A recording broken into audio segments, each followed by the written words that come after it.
What is up YouTube, and welcome to this Severance video. I'm just going to be discussing some of my finale predictions. I didn't cover the show week to week just because I did not have time and I did not know that the show was weekly. I thought there was like 8 episodes and the full season was out a couple of weeks ago when it came out. But well, I've been catching up after learning that, and the show has been nothing short of perfect.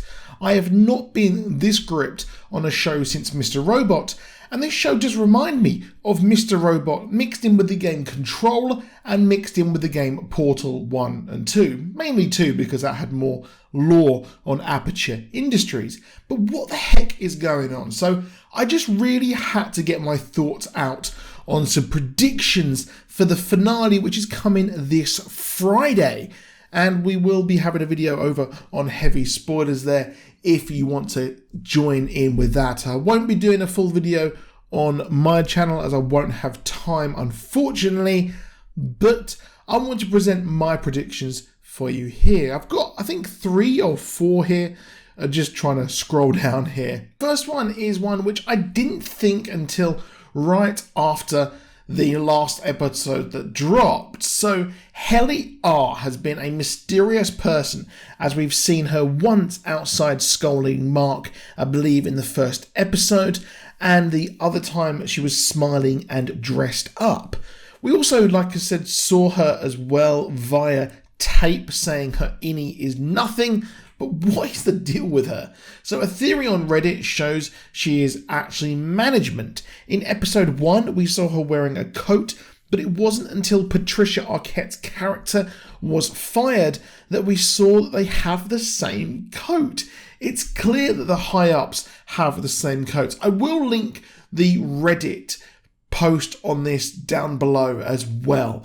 Now, it's a bit of a reach, but I think it's interesting. However, there is something else much more interesting with Helly R, in my opinion. As we see the montage of the Outies leave, and we see Mark leave the building in episode 7, we have a Friends of Lumen event being set up. As we see the montage of the Outies, we see her at a fancy do, which is quite clearly the Friends of Lumen event, because the show is so damn clever, it hides things in plain sight. As well as this, Helly R joined when Milchick's office was moved to, and this would explain that in the light of the suicide attempt, she would stay, and that's why the images were shown to the board that were supposed to have not been shown to anyone. Now, what is up with the numbers? What are the numbers, Mason? Well, in my opinion, I think that the data is actually memories from the testing area. We saw Miss Casey sent back down to testing, and it's implied that maybe she died. So what if the testing area is being used to implant memories into bodies as like a redirection, a rebirth, or a get out thing, and the data of the memories of the original bodies are being taken over with the new memories of rich people, and well, that is what's going on here. So I'll get more into that in a second, but I think that the data is the memories. So like we saw with Miss Casey, she was like, oh, I like you, my best time was with you, Mark. That's her memories that need purging, and these are the files that they're working on. Anyway, the last episode gave us an insight into possibly why Miss Casey and Mark are no longer together. Episode 6 revealed that Miss Casey was Mark's wife, which is the reason he wanted to be severed, because, you know, he's got broken heart syndrome. He was given one last wellness meeting, and we got to see the people in charge watch him. It seems that Milchick says that the chips worked and the severing is effective, as the former spouses don't remember each other at all, even if she was starting to catch some feelings. However, it's clear they will always be attracted to each other, which is kind of cute. It could be this that was all just a test to see if the chips actually work, and all of this is one big vault from Fallout. It is all one big installation station from Lost, and she could have simply died and came back, and there's all sorts of craziness. But anyway, let's not get too much into it.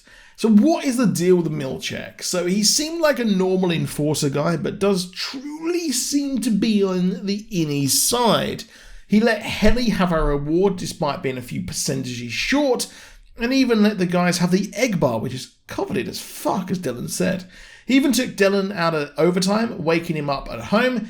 However, it seems like this might have simply been done to put the idea of overtime into Dylan's head, so to show him that there is a way for the innies to get outie and take over the outies. Yeah, it gets weird. But I think that might be why he did it. So Milchick could be on the side of the little guy. He's probably seen so many innies be, quote unquote, killed. I'm not sure what the best term is, as the outie retires or is fired or leaves. But he thought, I'm going to show them a way how to get out of this. So there is that. But that's just my thoughts and theories here for you. Let me know all your thoughts and theories in the comments. And let me know in the comments if I forget to put that Reddit credit in here as well, because it's always good to give credit where credit's due. But that is it. I'll see you soon, and goodbye.